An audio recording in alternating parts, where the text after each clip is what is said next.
હા બાપુ. ઓમ નમો નારાયણ, હર હર મહાદેવ, જય ગિરનારી, જય ભવનાથ.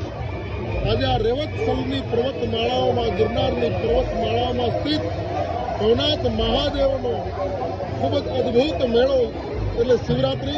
આપણા સનાતન ધર્મની અંદર 4 રાત્રિનું ખૂબ મહત્વ છે. એક નવરાત્રિ, એક કાલરાત્રિ, એક મોહરાત્રિ અને એક શિવરાત્રિ. એમાં શિવરાત્રિનો મહોત્સવ એટલે સન્યાસીઓની દિવાળી. ભારતભરમાંથી આ જૂનાગઢની એવી શિવરાત્રિ ઉજવાય છે જે 5 દિવસનો મહાદેવનો મહોત્સવ હોય છે. એમાં આ ભારતભરમાંથી શ્રદ્ધાળુઓ અને સન્યાસીઓ, સાધુઓ, ખટ દર્શન સાધુઓ અહીં આવે છે. આ વર્ષે ગુજરાત સરકાર દ્વારા અને ખાસ કરીને ખૂબ જ ઉત્સાહી એવા આપણા ડેપ્યુટી સીએમ હર્ષભાઈ પોતે ખૂબ પોતાનો કિંમતી સમય આ મેળાને કેવી રીતે સુશોભિત બનાવી શકાય, કેવી રીતે બધી વ્યવસ્થાઓ કરી શકાય, વિશેષ વ્યવસ્થાઓ, એ માટે ખૂબ જ ધ્યાન આપી અને પ્રશાસનને સાથે રાખી અને આ વખતે મેળાને મિની કુંભ તરીકે જાહેર કર્યો. જોકે 2017માં પણ મિની કુંભ જાહેર થયો હતો, ત્યારે પણ અદ્ભુત મેળો થયો હતો. આ વખતે સરકાર દ્વારા ખૂબ સારું સુશોભન અને આવનારી જનતા માટે, આવનારા શ્રદ્ધાળુઓ માટે ખૂબ ઉત્તમ પ્રકારની વ્યવસ્થાઓ કરવામાં આવી છે.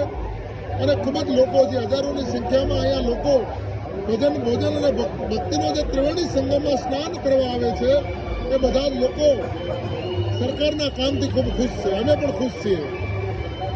ખાસ કરીને જે પ્રકારે વાહન વ્યવહારની સગવડતા ઊભી કરી, બીજા કોઈ વીઆઈપી વાહનો અંદર ના આવતા, લોકોમાં વધારે મેળાનો ઉત્સાહ જોવા મળ્યો. દરેક પ્રાથમિક સુવિધાઓ ખૂબ સારી ઊભી કરી છે. તેમજ ઠેર ઠેર રાવટીઓ અને અન્નક્ષેત્રો હરિહરની હાકલો થઈ રહી છે.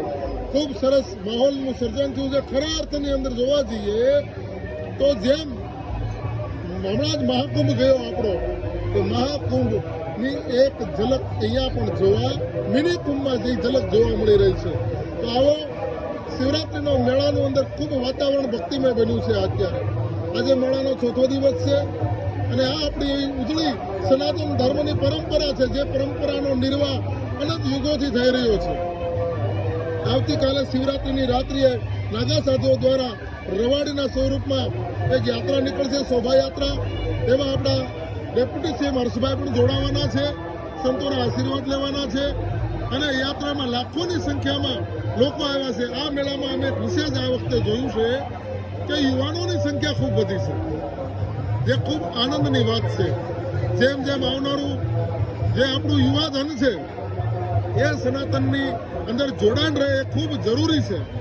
જે પશ્ચિમી સંસ્કૃતિનું અત્યારે જે પ્રમાણે વધારો થઈ રહ્યો છે, ફેલાવો થઈ રહ્યો છે, અને જ્યારે યુવાનો આ પ્રકારે સનાતનમાં ઉત્સાહથી જોડાય અને આપણી સનાતનની સંસ્કૃતિને શ્રદ્ધાથી ફોલો કરે ને, ખૂબ અંદરથી આનંદ આવે છે.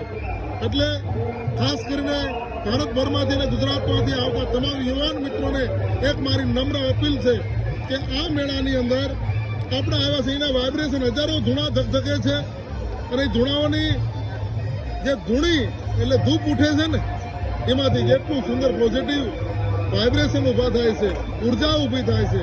આવા સકારાત્મક ઉર્જાઓને આપણે લેવા માટે અહીંયા આવીએ છીએ. તો આપણે અહીંયા આવી અને નાના મોટા જે પણ આપણે વ્યસનો હોય એ વ્યસનનો સંપૂર્ણપણે ત્યાગ કરીએ. અહીંયા કંઈક લેવા આવીએ છીએ તો કંઈક મૂકીને પણ જઈએ, તો મૂકવા માટે પણ ઘણું બધું છે. તો એ વ્યસનનો ત્યાગ કરીએ, નકારાત્મક ઉર્જાનો ત્યાગ કરીએ અને સકારાત્મક વાઇબ્રેશન, સકારાત્મક ઉર્જા, આસ્થા અને શ્રદ્ધા લઈને જઈએ. આવનારા તમામ શ્રદ્ધાળુઓને મહાદેવ એમની બધી જ મનોકામનાઓ પૂરી કરે એ મહાદેવને ખૂબ ખૂબ પ્રાર્થના. ઓમ નમો નારાયણ, હર હર મહાદેવ.